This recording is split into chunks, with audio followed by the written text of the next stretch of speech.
Can I help you? Actually, I'm here to help you. I was just expecting someone a little more. Dressed like a cop? Yeah. We don't do that anymore. What's your name? Since confessions are supposed to be anonymous. Call me X. Come on in, X.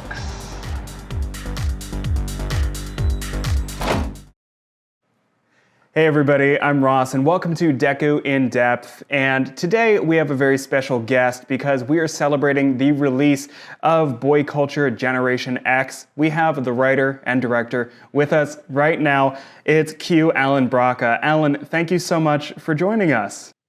Thanks for having me. It's a pleasure to be here. And before we get started, also thank you to your dog for joining us in the background. I just love that. That's Victor. Fantastic. Hi, Victor. Today we're talking about Boy Culture Generation X. This is, for those of you who aren't aware, a sequel to the 2006 indie film Boy Culture. So I'm curious, Allan, what was your inspiration or motivation for reintroducing us to the boy culture world and revisiting this? Well, that started actually with the initial film. The film is based on a novel written by Matthew Rettenmund called Boy Culture. And the novel is a series of confessions. And every confession is a story about a different client that he has. And they're all felt kind of self-contained. So it was actually kind of challenging to adapt to a feature. After the feature was doing the festival circuit, I thought it would be great to make this into a TV show because there's just like endless stories. There are all kinds of clients that X might go meet. So we actually started pitching the series way back in 2007, right after the film came out. But it was so sexual and so queer that it was just a kind of a toxic combination. All of the places that had queer programming didn't want to be sexual. Places that had sexual programming didn't want to be queer. We tried for a while, and then we put it aside. Then like around 5 years later, maybe 2012, 13, we thought, why don't we try to just write something and see what we come up with? So we started writing the scripts for Boy Culture Generation X. And we thought we would maybe start shooting them on our own. It took us a while to write and then raise the funds for it. I think it was around 2015 that 15 or 16 that we did a Kickstarter for it. That we shot it in 2017. So by now it's 10 years past the film. But it was such a low budget that we had the post was difficult and COVID happened. It didn't end up going to film festivals until 2021. So now it is 15 years since the film. So it was a very long journey. And now it's 2024 and we're finally premiering on a streaming network. So we pitched it during the Obama administration. We shot it during the Trump administration, and we are finally releasing it during the.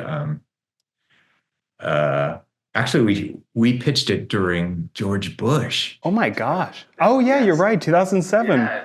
We pitched it during the Bush administration, raised the money, and wrote it during Obama. Yeah. And so finally, it's coming out now under Biden. So.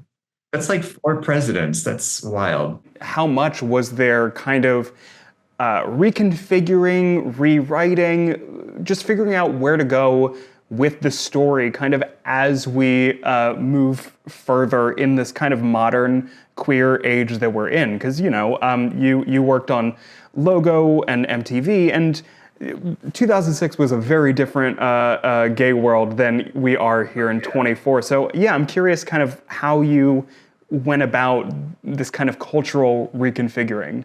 So that was kind of the inspiration for a lot of what was going on with X and his relationship.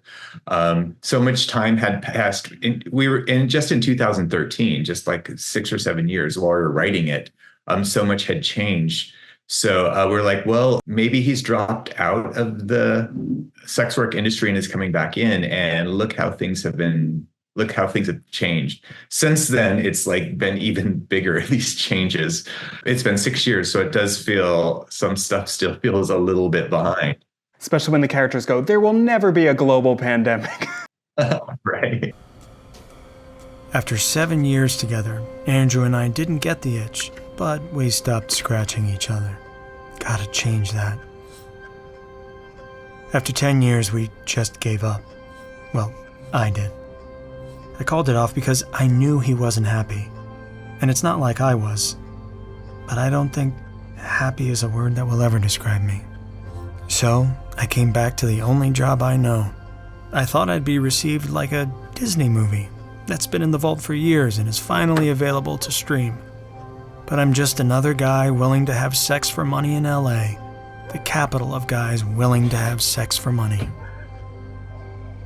Going from movie to show is interesting, and I know you've done a lot of work kind of in the TV space. Just reflecting on both the boy culture movie and now Generation X, was there a big difference in kind of the actual production of it? Just because I'm curious your process around the original film as well. There were a couple of big differences between the film and the show. The film had a larger budget, and then since it was, 10 years earlier, that money went a little further too, because of inflation. The film was shot on location in Seattle. Because we had a smaller budget, we could not have our characters in Seattle. We had to bring them to Los Angeles for the series. So that was a bit different. Also, the film centers around these three characters, and there's not much to do with. There's one client that's featured quite a bit in the film, and not much of the others. This one, in the series, every episode has a new client, and it tells the story of what's happening with X and his home life, and what's happening in his work life, and how they inform each other. So he might have an experience with a client, and what's happening within this experience might affect his relationships at home. What was it like kind of being back on set for Generation X, and you have this original cast kind of back together, embodying these roles for the first time in a decade and change? Derek Magyar played X, and Daryl Stevens played Andrew, both in the original and in the series. And honestly, they were so great together. In the original, I didn't have any doubt that they would be great together in this series, and maybe that was dumb of me, like maybe naive of me to think that they would slip right back into it, but they did. Like it was almost as if we just were shooting continuously. The chemistry, their understanding of the characters was completely there. Both of them have luckily gone on to have these really nice, meaty careers to kind of come back to this time and collaborate with you once more. I'm curious because Boy Culture is based off of this book, and I'm curious, what were any stories from the book that you couldn't really fit into this season that, if more were to come, you would want to really jump on? We knew that we needed to come up with some new stories. The characters had changed. It's been a decade since the book, so they're all in different places in their life. Sure. The film ends with X and Andrew kind of getting together. The series picks up 10 years later as they are breaking apart. But they're sharing a house, and they're navigating X going back into sex work, and Andrew trying to figure out what he wants to do with his life. He's unhappy with the current job that he has. So that's kind of what really informed the structure of the story in X's personal life. As far as the clients, that was really fun. Matthew Rettenman and I wrote the series together, and we just pitched all the different kinds of people whose stories might be interesting for X to run into in this new world that he's coming to. So we kind of came up with a list of what encounters would be interesting, and a list of what kind of relationship and home issues X might have, and then just kind of matched them together. And that's how we developed the series. Are you kind of excited to introduce the world of boy culture to kind of this now streaming generation? Oh, absolutely. Yeah. I hope that they can connect with it. I think one of the interesting things about it is X, who is now, in his 40s, he's a Gen Xer. He's going back into the sex work industry where youth historically has been valued. And he is having a lot of problems trying to just navigate the world of sex work and how it changed. In the time when he was in his prime, as he would put it, he just would answer pagers and go and worked by referral. And sex work was something that was a lot more discreet. People would often hire people either just off of the street or through an ad in a magazine without even a picture, right? Just a description. Now it's like you can get online and order off of a website. You can find your favorite porn star and ask them to escort for you. Like now it's the reverse in many ways. Your value as a sex worker goes up with the more fame that you have, right? You can actually create a persona and develop an online presence that helps you to raise your rates. And this is all something that X learns from this new young person who becomes his pimp, for lack of a better word, who kind of teaches him how to create this online presence and persona and starts finding clients for him and setting him up and trying to teach him how the industry works today. Pizza box, twink with his legs spread. Are you shooting porn? We are not shooting porn. Although, we should talk about this, X. Again, branding. And I'm not a twink. I'm just young. Who is this person? I'm his pimp. Let me know if you want to work. I could totally book you solid. Okay, this is worse than walking in on sex. Let me know next time you have this toddler over. Ooh, she's a bad witch.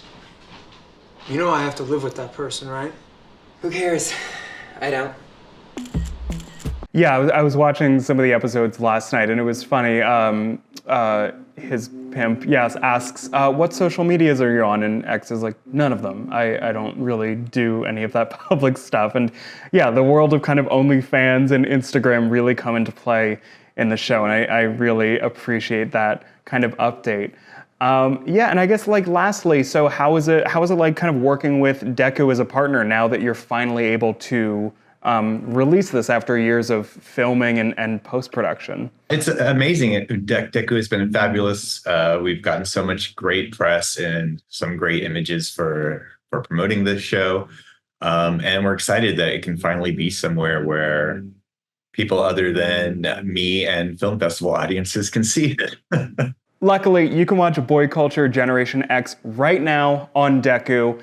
This is it. It is available finally after all these years of waiting and post-production. You can finally see it on your device wherever you get Dekkoo. Writer-director Q, Allan Brocka, thank you so much for talking with us and kind of walking us through this process. Thank you for having me. It's been amazing. I've really enjoyed talking to you today. Oh, likewise. Have a great day, everybody, and be sure to stream now.